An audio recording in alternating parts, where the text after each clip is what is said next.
Saludos. Voy a hablar sobre las crónicas Comentarios Reales del Inca Garcilaso de la Vega, la nueva crónica y buen gobierno de Felipe Guamán Poma de Ayala en relación con las características más importantes de la crónica del siglo XVII. Hay que decir que la principal característica de estas crónicas es que adquiere solidez tanto en la construcción literaria como en el contenido. En el plano de la composición es más pausada y más serena. En Garcilaso el Inca sobresale su prosa ordenada, objetiva, escrita con propiedad, y su matiz, pues como es propia del tiempo, es más romántica.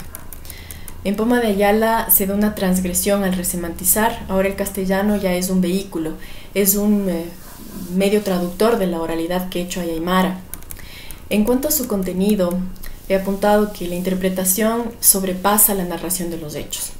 Es decir, el actor de la crónica ya no es un cronista pues viajero improvisado en las letras, sino es un personaje que cobra mayor connotación, que es un protagonista en un proceso de transculturación.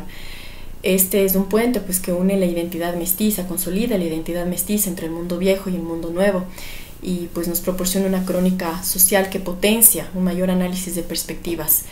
Es el caso del capítulo 925 de la nueva crónica de Felipe Guamán, cuando habla sobre el cielo como un lugar donde está el Dios Padre y el Hijo de cristianos, y hace desde un matiz un poco irónico pero integrador la reflexión sobre el sol, que siendo el dios indio está en el cielo. Entonces se pregunta: Sol, que estás en el cielo.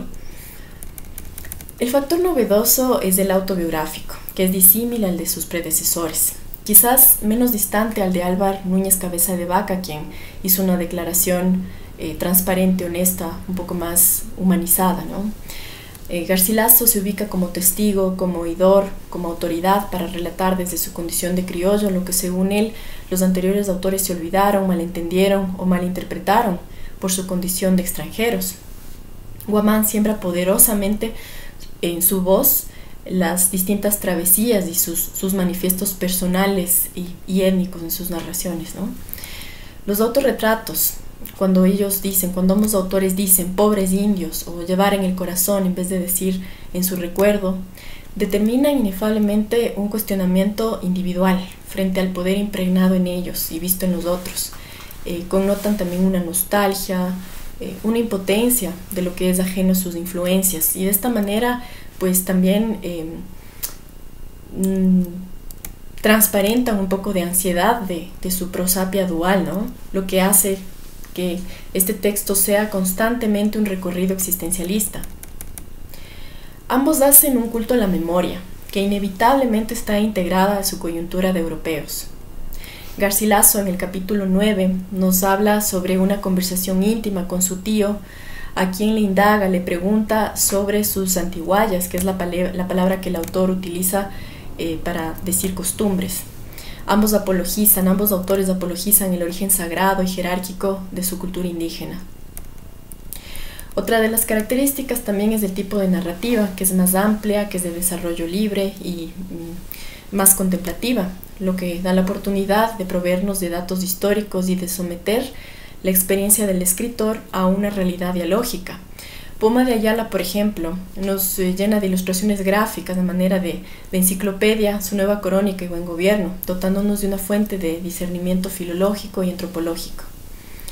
Garcilaso de la Vega proporciona datos vastos sobre la vida de los incas. En el cuarto libro, capítulo 1 de Comentarios Reales, nos informa sobre las vírgenes dedicadas al sol, y Poma de Ayala, a manera de extensión o de consecución de dicho relato, en el capítulo 789 de Nueva Crónica, narra que en el tiempo de los españoles estos tomaron a aquellas vírgenes, ¿no?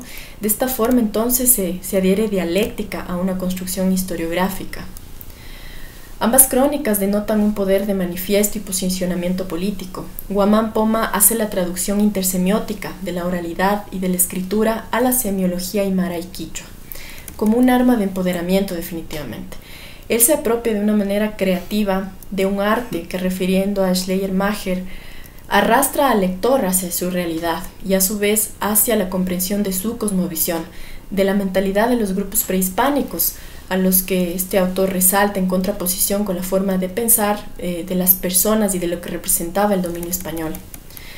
Garcilaso exalta el teatro peruano y la pureza de los poemas, que son bien constituidos con métrica en quechua, llamados arahuicos, como podemos apreciar en el capítulo 27, en la estrofa traducida al castellano, Cayayapi Puñunqui.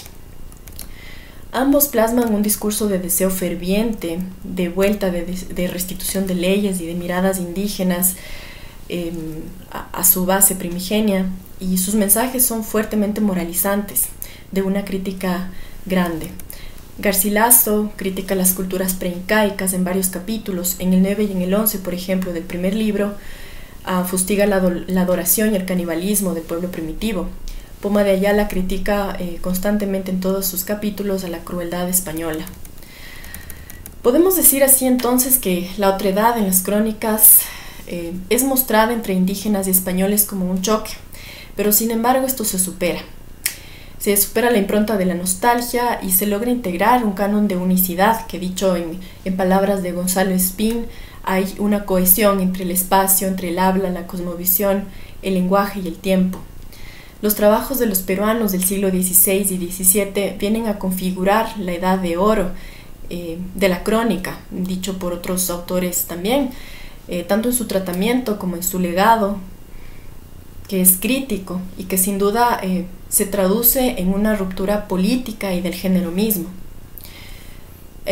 Dicho esto, pues se puede concluir de que existe una cohesión de los valores literarios, históricos y antropológicos. Muchas gracias, saludos desde Ecuador.